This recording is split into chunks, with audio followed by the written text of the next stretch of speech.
That should be right. There was a request for a note box by several of us, but we can't find one, so I am moving the microphone around. This next gal is definitely a beat incarnate. I find her work drop-dead thrilling. And she's new to us, and she has really found her place here, and her stride gives me great pleasure. Colette Kavana. Colette Kavana.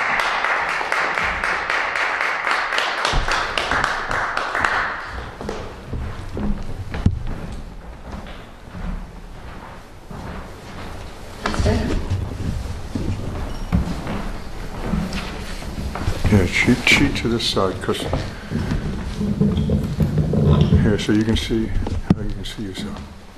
Okay. The first one is the half moon of thorns. I do not burden the woods with my burdens.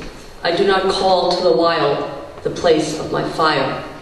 I rest in silent gesture, to be a parasite amongst my own weeds, free in a garden I name my own, where all ugliness narrows untongued and wakes to fade.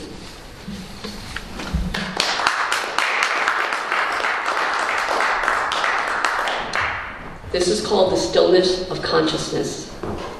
With frugal mouth and wings of the moth, we enter terrains of consciousness, the trembling stillness of simply being, where we reclaim ownership of ourselves, our living. An empty house in the meeting of the trees, copper web of morning's light, where sheets of folded paper hold everything we weep, the enlarged dimension of the self as it wades the pages of life, feels its way forward into the knowing, the being of light and stillness, all of the leaves living in the dry vein of day, the absolute of an old woman sitting in comfort of solitary inside of her house, eating burnt toast alone.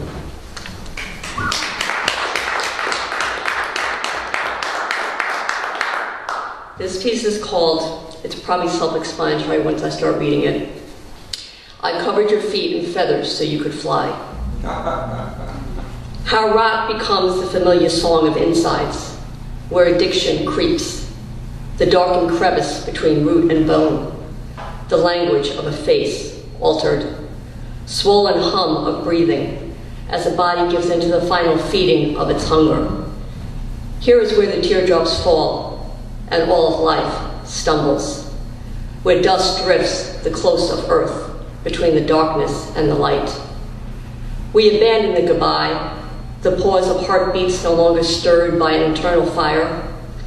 I tried to save you. I tried to stand in every place I thought you would land, when you fell hard and often, the grave cave of your flesh, where addiction ate at your hinges, bellowed from the cloud smoke of your breathing. This life, it is still a place where the imprint of you is marked on the surface of my soul. And it is dark, and you are pretty, and you are 3, and then you are a coffin. I am trying to stand in a way that will hide my fear. I am practical and practiced in the art of letting go, the consequence of cruelties which crack in pieces in the throat. It is as if all of me has been mailed to one place, a black slot, and the air is orange, and you are no longer 3, and you are no longer breathing. Like the salt of the sea, you have gone dim, and I lie in the love which was never enough to save you from yourself. In the morning, you used to wake me early, and you were 3, and you were pretty. You are lifeless now, in a billowing dress, and you have stopped in the dark on a green hill, and I hold your bones in weakness, and I walk the mud and water, and I mourn down the unbreaking. Why could you not stop? I begged you to stop. Now you have stopped breathing. Where addiction has fed your hunger, rigor mortis stiffens, the clear shadow of wind which ends a body in sleep.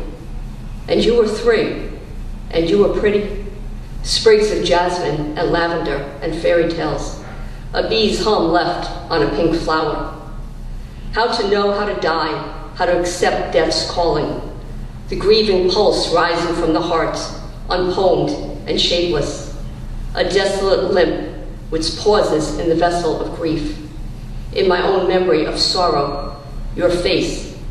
In a sky which leans upon its own grass, onto its own branches.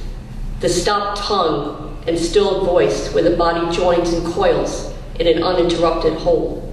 In a room of sunlight, to sit in a forgotten, upholstered chair, as if sitting in forgiveness.